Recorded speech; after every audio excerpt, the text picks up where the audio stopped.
이번 시간에는 창세기 성조 시대를 이어가는 4명의 인물 중에서 세 번째 야곱 이야기를 함께 나누겠습니다.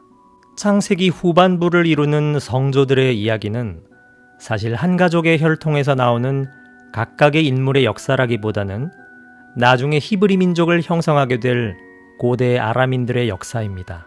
그 중에서도 특히 아브라함과 야곱 부족이 중심인데요. 이삭은 이 둘을 혈통적으로 이어주는 역할을 하죠.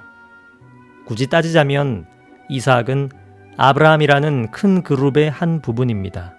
야곱의 역사는 창세기 안에서도 상당한 분량을 차지하는데요. 왜냐하면 이스라엘 민족의 뿌리에 대한 이야기이기도 하지만 나중에 이스라엘 민족을 형성하게 될 여러 부족들 가운데서 야곱의 이름으로 모인 12지파들이 대표적인 지위를 차지하기 때문이죠. 자, 이 말은 12부족 외에도 이스라엘에는 다른 부족들이 더 있었다는 말이겠죠. 예를 들면 야곱의 형이었던 에사우의 후손들은 나중에 여러 부족들이 연합해서 하나의 이스라엘 민족이 형성될 때 거기에 속하지 않고 에돔이란 이름으로 독립했다는 거죠. 당연히 이스라엘과 에돔인들이 사이가 안 좋아지고 역사 속에서 서로 싸우는 일이 많아졌겠죠. 신약시대에 이르러서 에돔인들은 남부 유다 지방에 동화되어서 이두메아 사람이 됩니다. 대표적으로 예수님 시대 헤로데 대왕이 바로 이두메아인이죠. 성경은 그 다툼의 역사가 어떻게 시작되는지를 설명하는데요. 그게 바로 이번에 읽으실 부분인 이삭의 아들 에사우와 야곱 형제 이야기입니다. 자, 지난 이야기에서 어머니 사라가 죽고 난 뒤에 이삭은 북쪽 하란에 살던 조카 레베카와 결혼합니다. 그리고 아브라함도 세상을 떠나죠. 이삭은 남쪽 네겝 지역에 살면서 2명의 아들을 낳는데요. 바로 에사우와 야곱입니다. 자, 이 둘은 쌍둥이인데 어머니 뱃속에서부터 서로 경쟁 관계였습니다. 태어날 때 형 에사우의 발 뒤꿈치를 붙잡고 있었다고 해서 그것을 뜻하는 야곱이라는 이름이 지어졌습니다. 그리고 이 야곱이란 이름은 속이는 자라는 뜻도 되는데요. 그만큼 야곱은 자신의 이익을 위해서라면 양심에 거리낌 없이 행하는 사람이었습니다.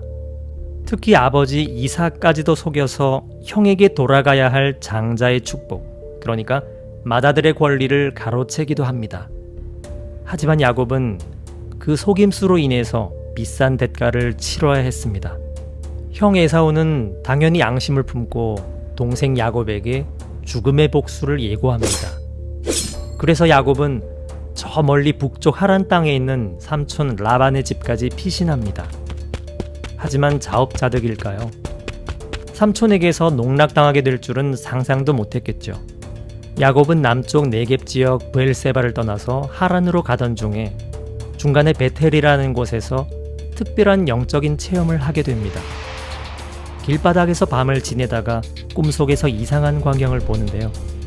하늘과 땅을 연결하는 층계가 있었고 거기서 천사들이 오르내리는 것을 목격합니다. 그리고 메시지를 듣게 됩니다. 조상들이 믿던 하느님이 자신과도 같은 계약을 이어나가겠다고 하신 것이죠. 아브라함과 이삭에게 이어지던 하느님의 계약이 이제 야곱에게 전달된 것입니다. 꿈에서 깨어난 야곱은 깨닫게 됩니다.